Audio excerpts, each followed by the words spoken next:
And day 2 of the World Rally Championship, Safari Rally, lived to its billing as the brutal nature of the WRC's toughest event came to the fore. The drama began in the morning with the cancellation of Super Stage 4 Camp Moran 2 due to poor road conditions, while several tyre punctures in other stages changed the dynamics of the rally. Overnight race leader Oliver Solberg was the biggest casualty as a tyre puncture cut his lead from 30 seconds to just 1 second, with his teammate and record champion Sebastian Ogier the biggest beneficiary. Here's Elijah Uko with the details. Toyota picked up where they left off on day 1 after another blistering start to the rally. But this time, Sami Payari was the man of the moment. The young driver was a class above the rest, winning 4 of the 7 stages contested. After the first stage of the day, Camp Moran 2 was cancelled due to poor road conditions. I was enjoying a lot of the stages, and so yeah, also managed to avoid all the issues. But first of all, I was just enjoying. In the afternoon, Kedong 2 proved to be the most challenging stage as several tyres couldn't handle the rough terrain, with Toyota's Takamoto Katsuta suffering the biggest setback. The Japanese driver picked up 2 punctures, leaving his podium chances severely dented as he took extra caution in the remaining stages.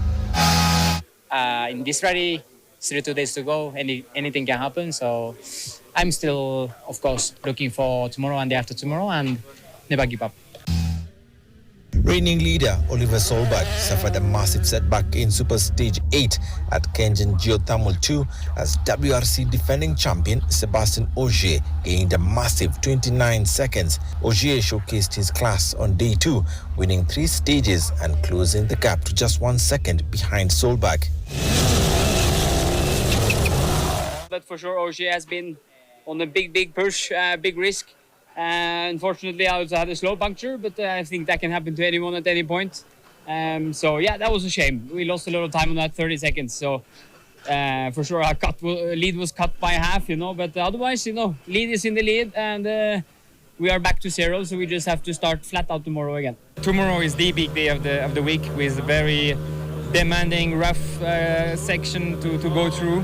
So I think, that's the moment where probably gaps can still be made. So happy to be back, but still biggest part of the job remain. Team Hyundai capitalized on Katsuta's misfortune as both the 2024 WRC champion Thierry Neuville and Adrian Froment leapfrogged the Japanese driver into 5th and 6th place respectively in the standings, with 1 minute and 47.3 seconds separating them from the leader Solberg. With the uncertainty of the rally, Team Hyundai remains hopeful heading into the final stages. Couple of troubles. We had a lot of damaged tires today, unfortunately, so we ran out a bit of tires for the last stages, but also damaged radiator, so trying to fix it and get the car back, so I'm happy to be here. At least it's good to be close to 1.5 minutes, which is normally the time we lost with 1 puncture, so yeah, I stay focused and the rally is still very long. It was a day to forget for the M Sport team as John Armstrong and Josh McAllen both suffered punctures, with McAllen also damaging his gearbox. On day 3, drivers will cover 122.98 kilometers across the Soisambu, Lake Elementaita and Sleeping Warrior stages, with the first crucial points of the rally on the line.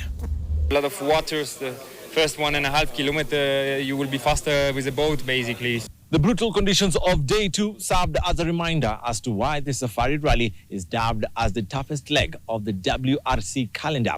But Elementaita and Sleeping Warrior will provide stunner tests on Saturday. Elijah Ugo, NTV Sport, Naivasha.